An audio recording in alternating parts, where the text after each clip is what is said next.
lagi mong laan. Walang hanggan ng katapatan ng Diyos sa atin. Lagi niya po tayong sinasamahan.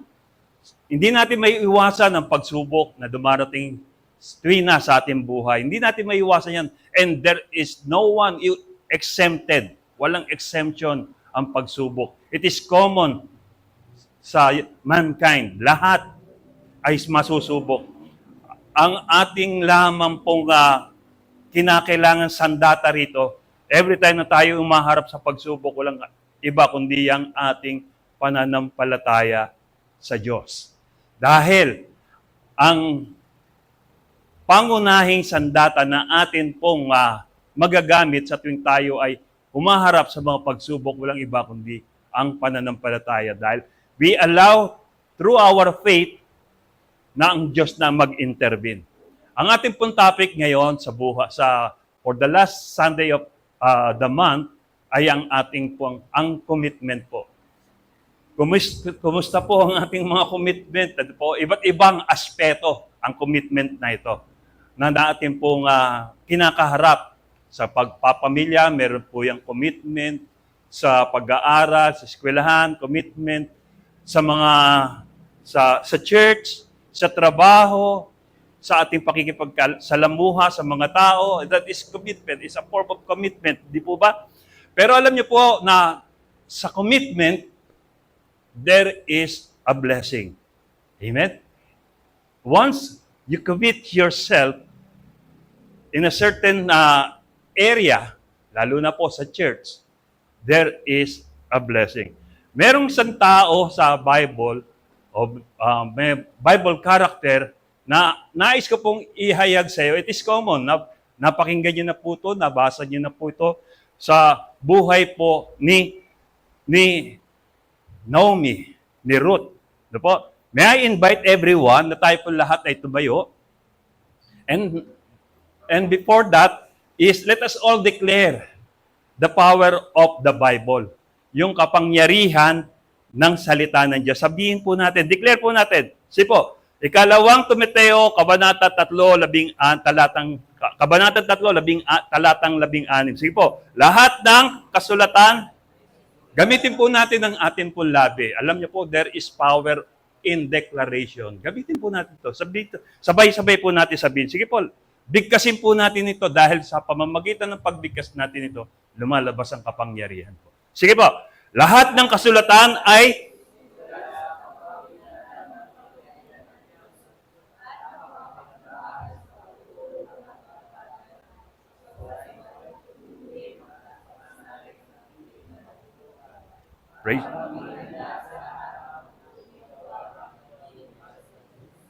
Praise the Lord. Allow me naman po to read yung ating pong text na ating pong pagtatalakayin sa araw pong ito. Sa aklat po ni Ruth, Kabanata 1, talata 16 hanggang 17, ganito po ang sinasabi sa salinang ang salita ng Diyos. Pero sumagot si Ruth, huwag po niyo akong piliting iwan kayo dahil kung saan kayo pupunta, doon din ako pupunta.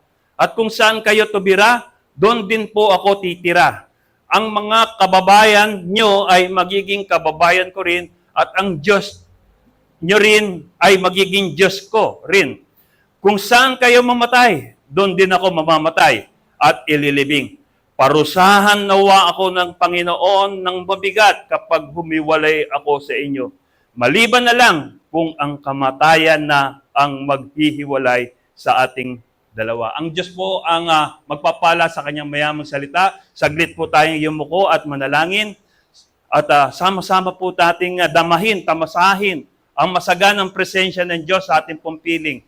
Panginoong Diyos na makapangyarihan sa lahat, kami po ay dumudulog sa trono ng iyong biyaya upang minsan pa kami po ay inyo pong kahabagan, pagkalooban ng karunungan, kaalaman, O Diyos, at kapag pahayagan upang ang mensaheng ito, Panginoon, ay mamalagi po sa aming pong damdamin. Malaman po namin ang kaugnayan ng commitment sa aming pong mga buhay, O Diyos. Samahan po nawa kami ng Santong Espiritu sa aming pong pag-aaral na to at biyayaan niya po kami ng kapangyarihan din, Panginoon, na manatili, mag-commit, O Lord God, sa iyong dakilang kalooban. Maraming po salamat at habang po kami ay nakikinig ng iyong mensahe sa mga sandaling ito, Lord God, nananais po namin na ikaw lamang po ang siyang maparangalan at mapapurihan. Give us a listening ear, O Lord God, attentive spirit, Lord God, sa mga pagkakataon to. At hayaan mo, well-focused po lamang kami sa pakikinig ng iyong mensahe sa mga sandaling ito. Sa pangalan po ni Jesus, ito po ang amin nagkakaisang panalangin, and everybody say, Amen. Amen.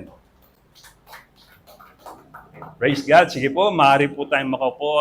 Ang aklat po ni Ruth ay naisulat po pagkaraan po ng maraming panahon, bilang highlights lang po, si Ruth ay isang Moabites, hindi po sa Israelites. Siya po ay manugang ni Naomi. Si Naomi ay may asawang si Elimelech. At silang mag-asawa ay biniyayaan ng Diyos ng dalawang lalaking anak. Minsan nagkaroon ng taggutom, famine, tagtuyot sa Jerusalem, sa lugar na kung saan ay kanilang tinutuluyan. Minabuti nila na lumipat dahil doon sa lugar nila mayroon talagang tagtuyot. Lumipat sila sa isang lugar na kung saan, lugar na hindi kumikilala sa Diyos ng Israel. And that is yung lugar po ng Moab. Doon sila nanirahan. At habang sila nanirahan doon, ang kanilang mga anak na dalawa na lalaki, si Molyon at si Kilyon, ay nakapag-asawa. Siyempre, Moabites din. Moabita. At nakapag-asawa sila na ang pangalan ay Orpa at si Ruth. Yan, si Ruth. Dumating yung pangyayari na namatay si Elimelech, yung asawa po ni Naomi. At pagkatapos po, after 10 years ng pag-aasawa po ni Molyon at ni Kilyon, yung mga anak po ni Naomi, ay namatay rin sila. So, 3 breadwinner po sa kanila namatay. 3 lalaki, si Elimelech at ang 2 nilang anak. Ngayon, 3 biyuda ang naiwan. Si Naomi at ang 2 manugang niya. Dumating yung pagkakataon, sabi ni Naomi, bumalik na kayo sa inyong bayan. Dahil, sabi niya, wala na akong may sustain sa inyo. May po-provide sa inyo para pagkain. Bumalik na lang kayo sa inyong kamag-anak at balang araw makapag-asawa pa kayong muli. Kung ako hihintayin nyo, di na ako makakapag-asawa dahil matanda na ako. Sabi niya, ganito, no? Sa matinding pagsasalita po ni Naomi, sabi niya, iwanan na ninyo ako, umuwi na kayo doon sa inyong lugar. Ako naman, babalik na ako sa Jerusalem, sa lugar, sa aming tahanan. At ito po yung malungkot na pangyayari. No? Talagang hayaw pa nila maghiwa-hiwalay, pero si Orpa walang magawa kundi iwanan. Umalis po si Orpa, yung isang manugang. At ngayon, yung isa naman hinarap ng biyenan, si Ruth. Sabi niya, ikaw, bumalik ka na rin sa iyong tahanan, sa inyong kamag-anak. Ito po ang declaration ni Ruth. Antindi po. Ano sabi niya? 5 powerful words of commitment of Ruth. Pakinggan po natin, no? Sabi number 1, where you go, I will go. Sabi, huwag niyo na pong pilitin na iwanan ko kayo dahil, ito nga po, where you go, I will go. Where you stay, I will stay. Your people will be my people. Your God will be my God. Ito yung matindi. Where you die, I will die.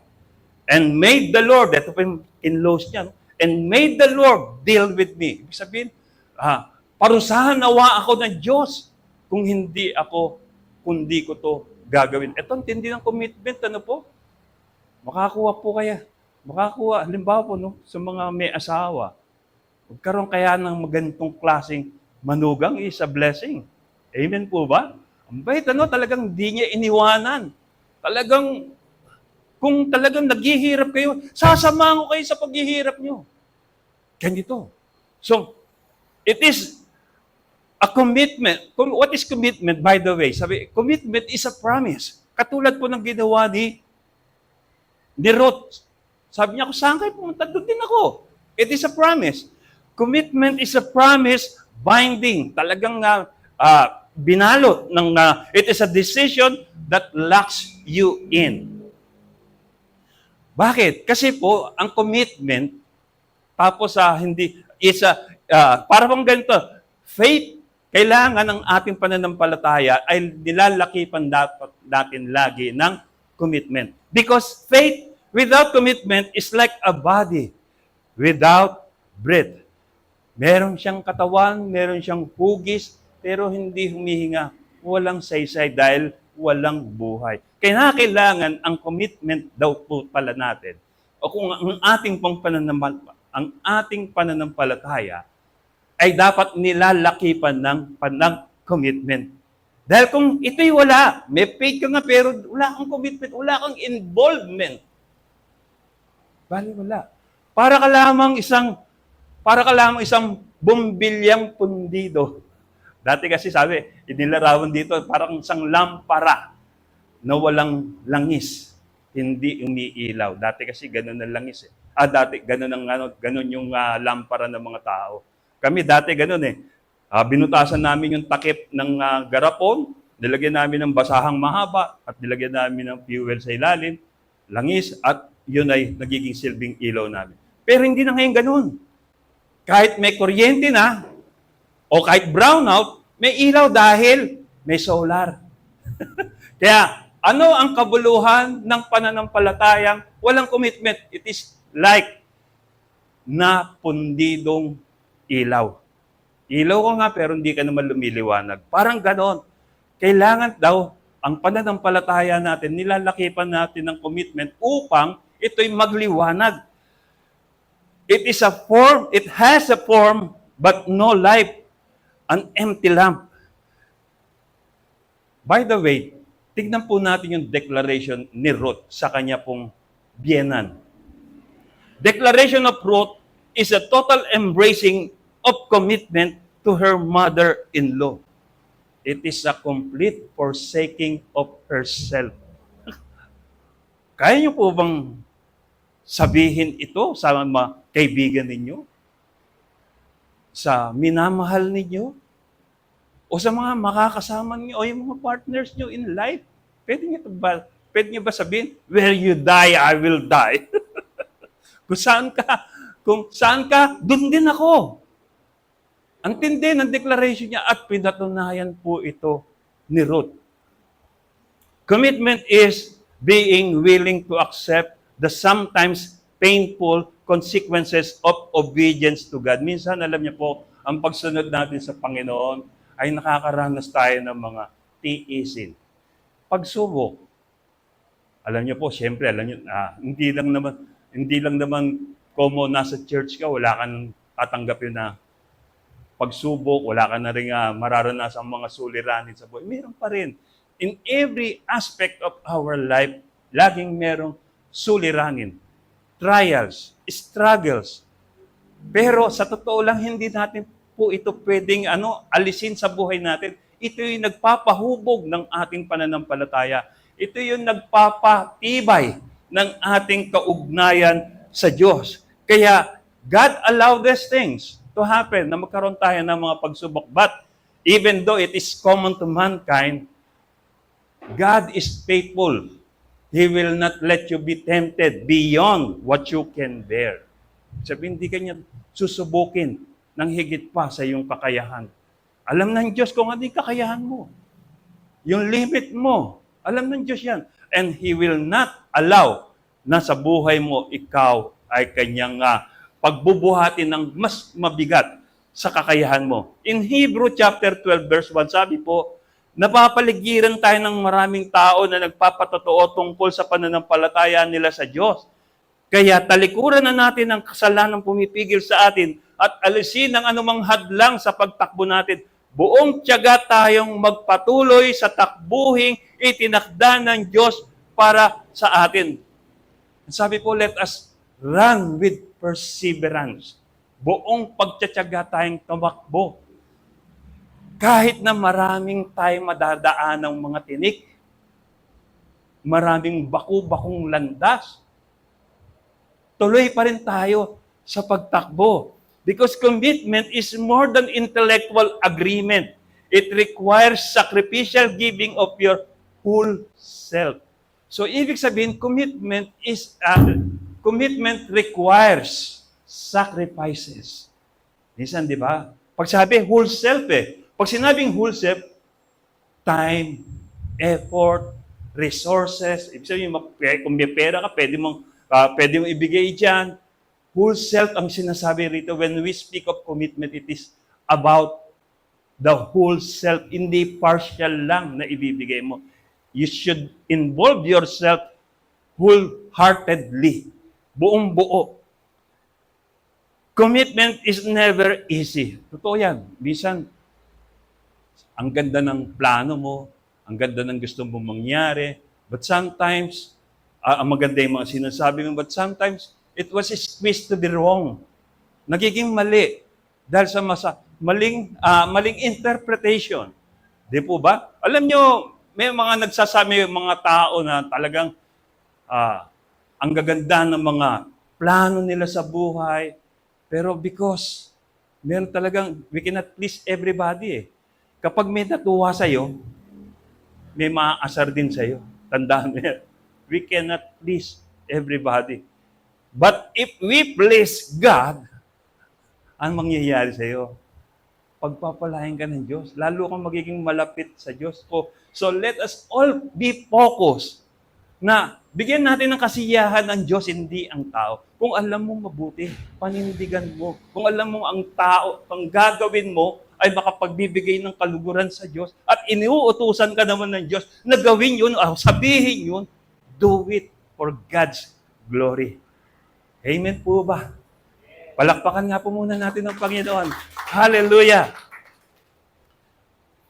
Sabi po natin kanina, faith without commitment is like a body without breath. Sabihin naman natin ngayon, faith without commitment is a seed never planted. Ibig sabihin, meron ka ng binhi. Pwede ka nang tumubo, pwede ka nang magbunga kung ikaw ay itatanim. Pero pag hindi ka na itanim, parang ganun din ang pananampalataya. May pananampalataya ka, pero hindi mo na maitinanim sa mabuting lupa.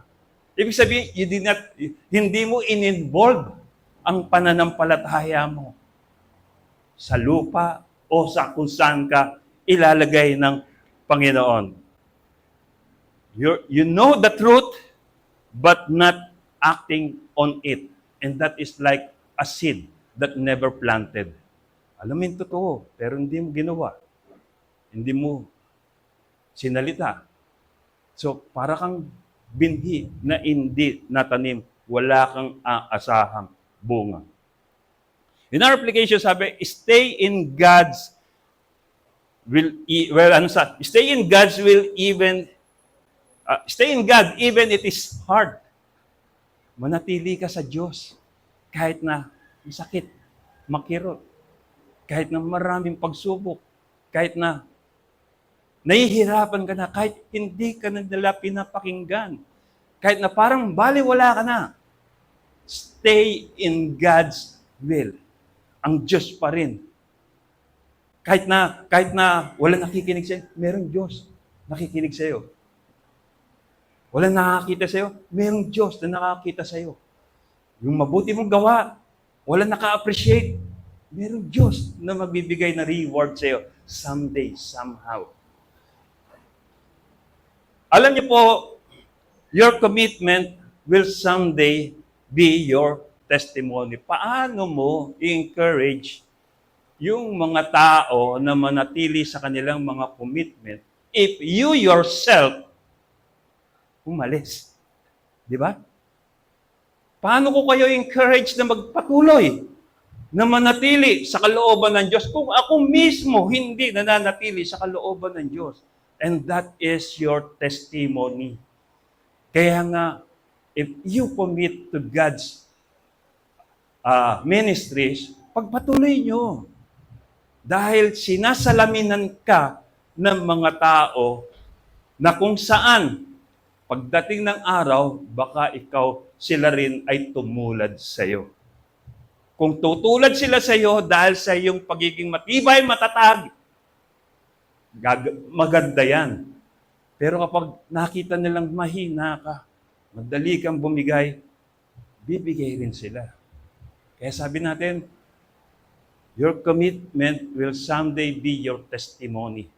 So, ano ba gusto mong tularan nila sa iyo ng mga tao? O ng mga kapatiran? O ng mga churchmate natin? Di ba gusto natin yung good?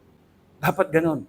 Sometimes, sabi niya, alam niya po si Naomi, ang ibig sabihin ni Naomi is a pleasant and delightful. Sabi niya, huwag niyo na akong tawagin Naomi. Tawagin niyo na lang akong Mara. What is Mara means? In Hebrew word, it means bitter. Dahil parang tingin niya, pinarurusahan na ako ng Diyos. Ganito na nangyari sa akin. Huwag niyo na akong tawagin Naomi o pleasant or delightful. Tawagin na lang akong bitter. Mara.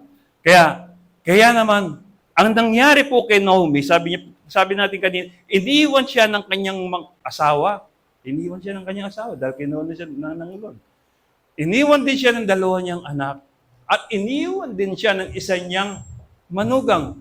Pero mapalad pa rin po siya dahil merong ugat na nag-stay sa kanya. And that is root.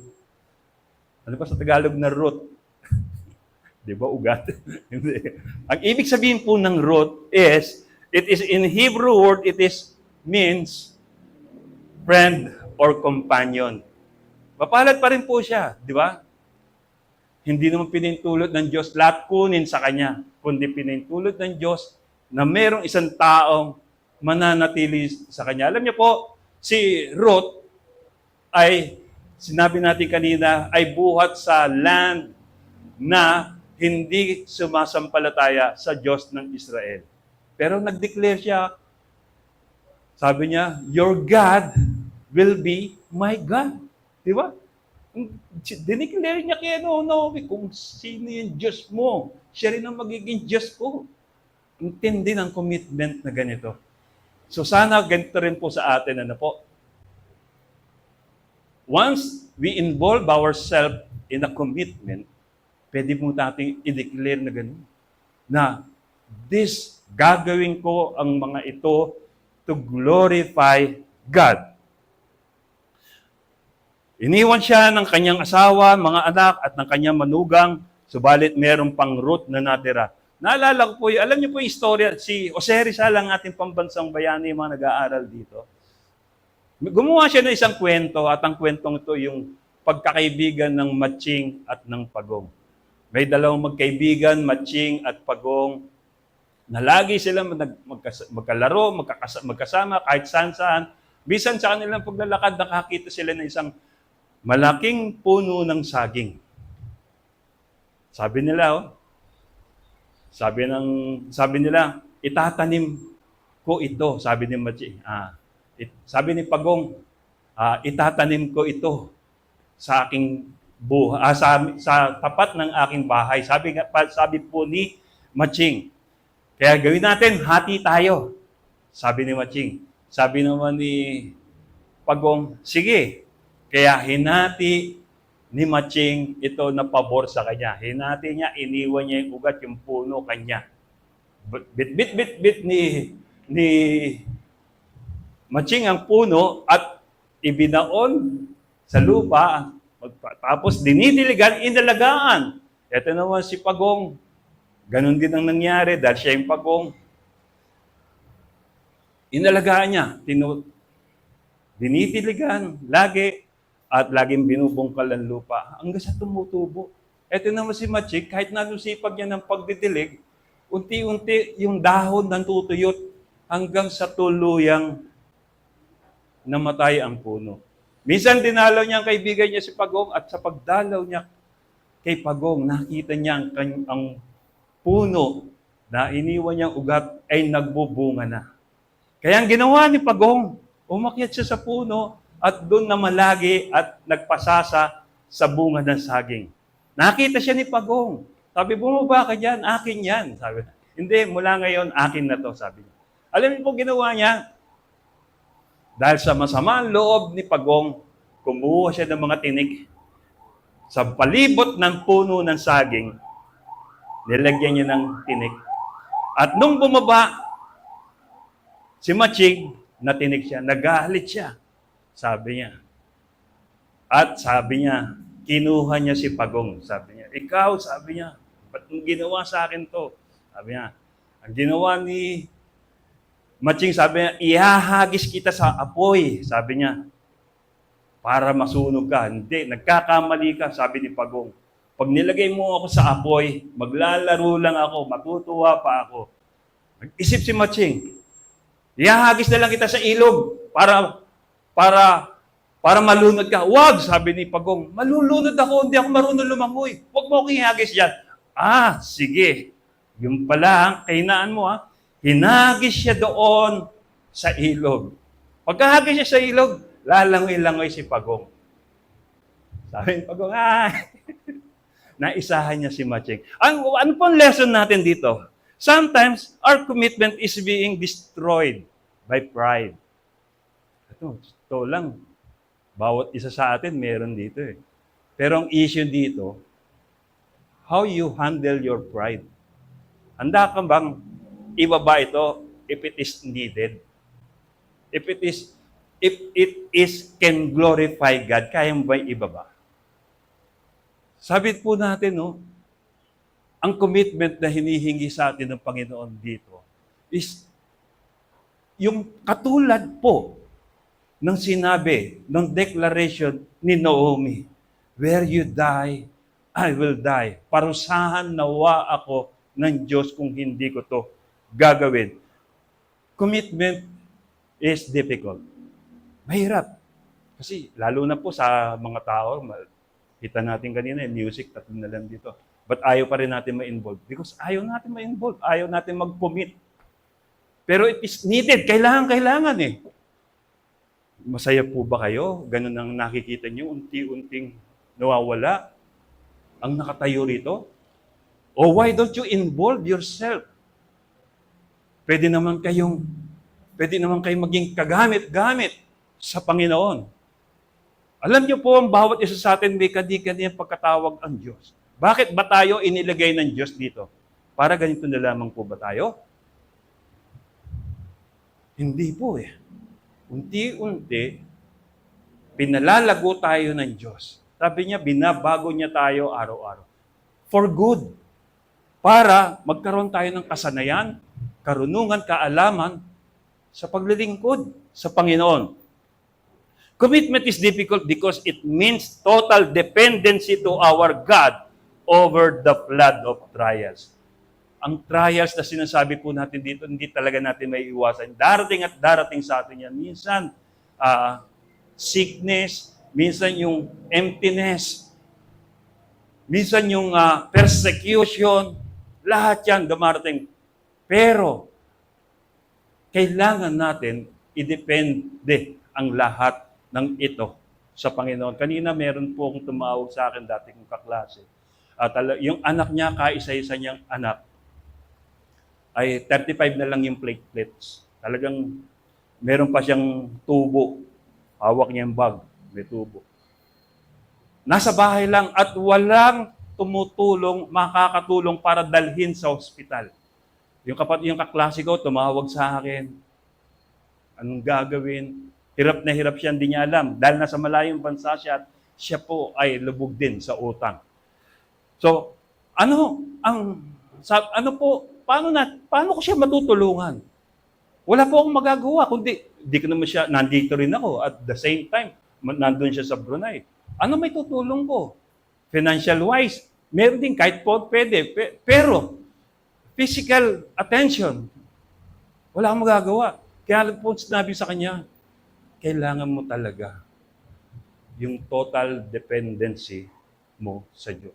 Ipagkatiwala mo sa Diyos. He works in ways we cannot see. Hindi natin alam kung ano pa ang plano ng Diyos. Sa totoo lang, minsan, no, magugulat ka na lang eh. Meron darating na kung saan matagal mo na palang pinagpe-pray. Minsan, answered prayer na pala yun. Hindi mo marirealize mo lang mga ilang araw na, prayer ko pala to. Kaya, dumaan man tayo sa maraming klase ng pagsubok, lubog man tayo sa pagsubok, meron pa rin tayong Diyos na maaasahan. And sinabi ko sa kanya, pagkatiwala mo sa Diyos ang lahat ng bagay. Alam niya ang gagawin niya. Bisan na po ang Panginoon ay iniwan na po siya ng mga alagad. Bakit?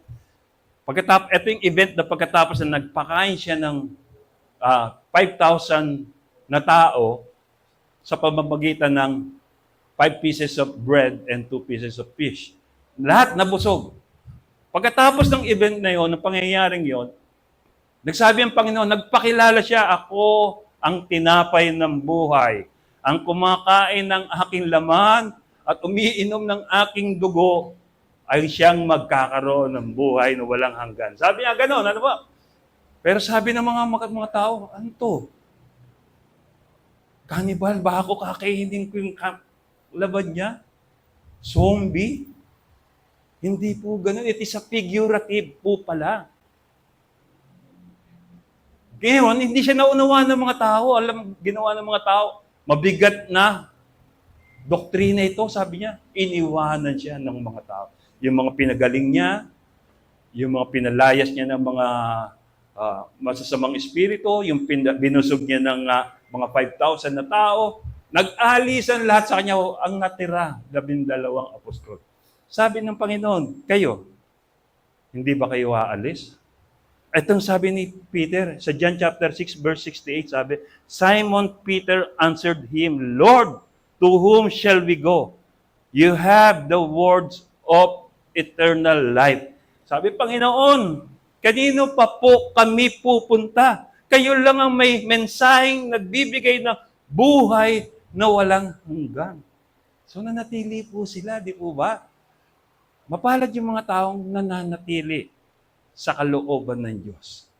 Dahil pagdating ng araw, nakita niyo po, after nang umalis ang Panginoon, sinugo niya ang Holy Spirit, ano na-receive ng mga apostol? Power, di po ba? Kapangyarihan, boldness, tapang.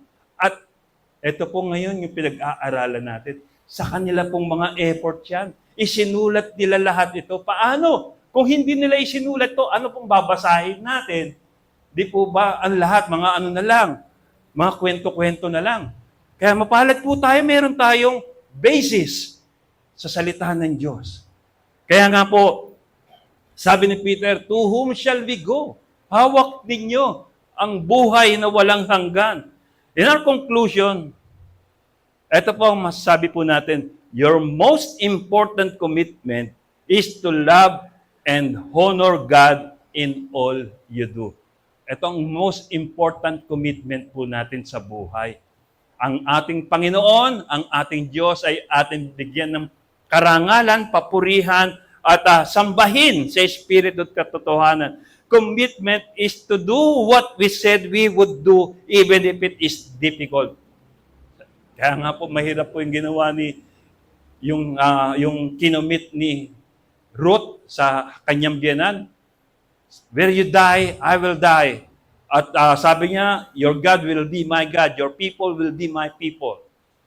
Pero lahat ng deklarasyong ito ni Ruth ay kanyang ginawa, even though if it is hard para sa kanya. Commitment is to do what we said we would do even if it is difficult. Commitment is, patulad po ng sinabi ng Panginoon Jesus sa 9:23 ng Luke, hindi ko na po nailagay, Luke chapter 9 verse 23, if anyone who will come after me, let him deny himself, carry his cross, and follow me. What do we expect? Ano po bang ibig sabihin ng deny yourself? Deny yourself for God's glory. Ano po ba yung mga dapat nating alisin sa ating mga pagkataong ito? Lahat ng mga negative things na hindi nakapagbibigay ng kaluwalhatian sa Panginoon. So sabi, commitment is, I will follow Christ. I will give my stress to our God because commitment is sometimes stressful po talaga yan.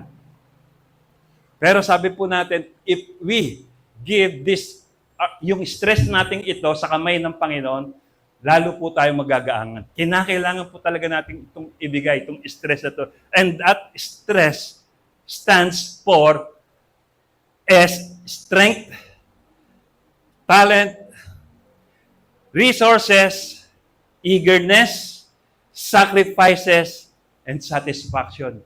Lahat ng ito, bigay natin sa Panginoon, and that is commitment natin sa Panginoon. Commitment is staying even when it is hard, giving your best while you stay. Sabi, commitment is yung mananatili ka kahit na masakit, makirot, nakakadagok ng iyong pride, nakakapagpababa ng iyong pagkatao. Pero you should stay pa rin because you are committed. And yung commitment mo naman, hindi naman para sa iyo lang, kundi yung purpose ng commitment mo, hindi naman para sa iyo lang, kundi to glorify God. Yan ang mas maganda. Commitment is sometimes stressful, talaga in three ways. Mentally, emotionally, and physically. Sabi po sa Philippians chapter 4, verse 6, do not be anxious about anything, but in every situation, by prayer and petition, with thanksgiving, present your request to God.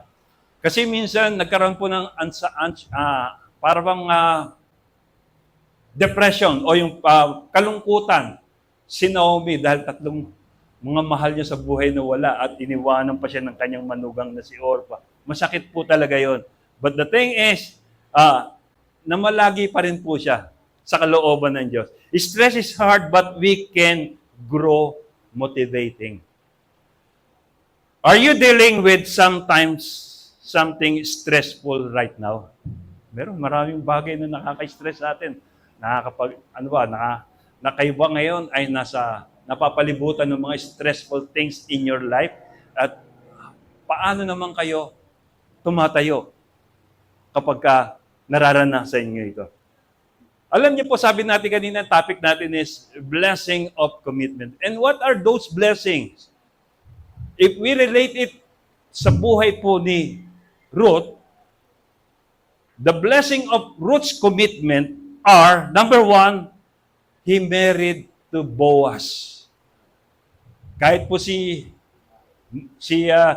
Ruth ay isang Moabite, hindi po siya Jew o Israelites, napangasawa niya si Boaz na isang Israelita na kung saan sa kanya nagmula ang lineage ni David. At ang lineage ni David ay doon lumabas ang Panginoong Jesus. Di po ba, no? Sipin natin, isang Moabite na biniyayaan ang kanyang womb, ang kanyang sinapupunan upang lumabas doon ang hari ng Israel na si David at ang hari ng mga hari na ang Panginoong Jesus.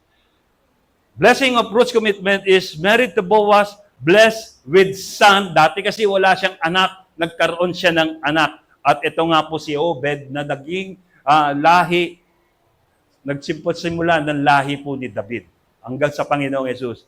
In her womb, lineage of David came as well as Jesus Christ. In 2 Chronicles chapter 16 verse 9, sabi po, for the eyes of the Lord range throughout the earth to strengthen those whose heart are fully committed to Him. You have done a foolish thing and from now on, you will be at war. Ang sinasabi po rito, lahat, ang paningin ng Panginoon ay laging naglalakbay. Ay talagang tinitingnan ng Panginoon kung sino sa Kanya ang matatapat at nagkukumit na nagkakaloob ng kanyang panahon at oras. At yun po ang ginagantimpalaan ng Panginoon. Your commitment defines your destiny. Ito matindi. Your commitment defines your destiny. Ang ibig sabihin, kung saan ka nakatali, doon patungo ang buhay mo. Saan ba tayo nakakommit ngayon? Sa paggawa ba ng bagay na nakalulugod sa Panginoon? O yung mga bagay na kinahuhumalingan ng sanlibutan. Tayo po ang makapagsasabi niyan. Sa Panginoon ka mag-commit, meron kang pagpapala. Sa world ka mag-commit, meron kang matatanggap na na kagulumihanan. Thessalonians chapter 3 verse 3, sabi po, 1 Thessalonians chapter 3, the Lord is faithful. He will strengthen you and guard you from the evil one. Ito po, gusto ko na lang po mag-end up dito sa ating pong sa message pong ito. Madalas, ang naiiwan, hindi yung magaling. Madalas, naiiwan, hindi yung malakas. Madalas, yung naiiwan, kundi yung lumalaban. Amen? Ulitin ko lang po na. Madalas, ang naiiwan, hindi ang magaling, hindi rin ang malakas, kundi ang lumalaban ng patas at hindi umaayaw. Kaya mahalaga sa buhay natin, saan ka nilagay ng Lord? Ano pinagagawa niya sa'yo? Gawin natin ng buong katapatan at maglingkod tayo ng may pagtatalaga ng ating sarili sa Kanya. Alam po natin, hindi ang ginagawa natin ito, every Sunday nagkikita tayo, nagsama-sama tayo, worship sa Panginoon, hindi naman ito nababaliwala sa Panginoon. It is recorded. Ang issue dito ay gaano ka nakatagal. Sige po tayong lahat ay tumayo. Hallelujah.